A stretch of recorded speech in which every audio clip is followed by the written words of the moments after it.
British সরকারের বিরুদ্ধে আন্দোলন পরিচালনা হয়েছে। মাঠের মানুষের সাথে থেকে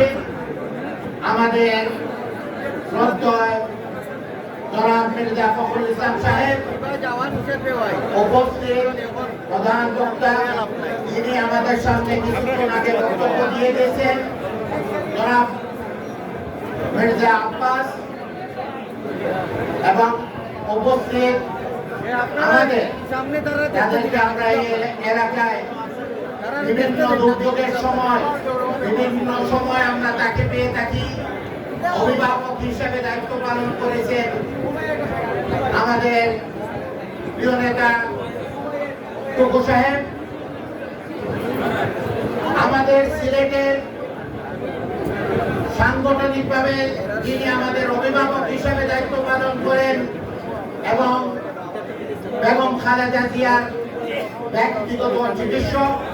এবং জাতীয় নির্বাহী কমিটির স্থায়ী কমিটির অন্যতম সদস্য প্রফেসর ডক্টর এ.জে.এম জাহিদ হোসেন, উপস্থিত ঢাকা থেকে আগত মেহমান বৃন্দগণ, উপস্থিত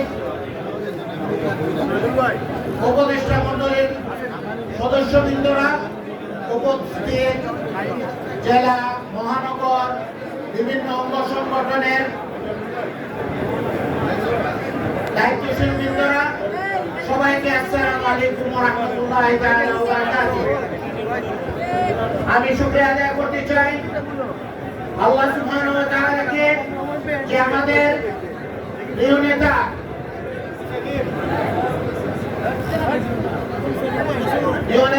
দেশনেত্রী বেগম খালেদা জিয়া আজকে ফ্যাসিস্ট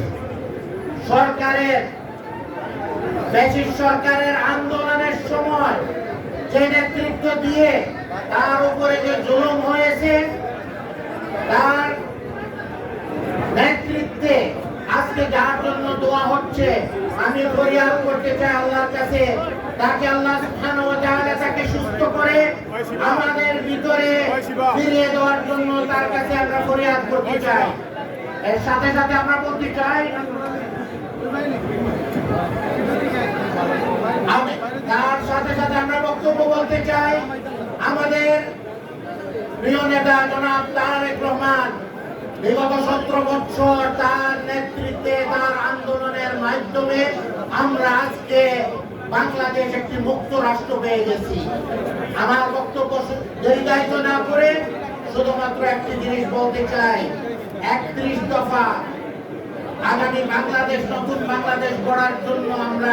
সবাই ঐক্যভাবে কাজ করার জন্য আহ্বান জানাচ্ছি।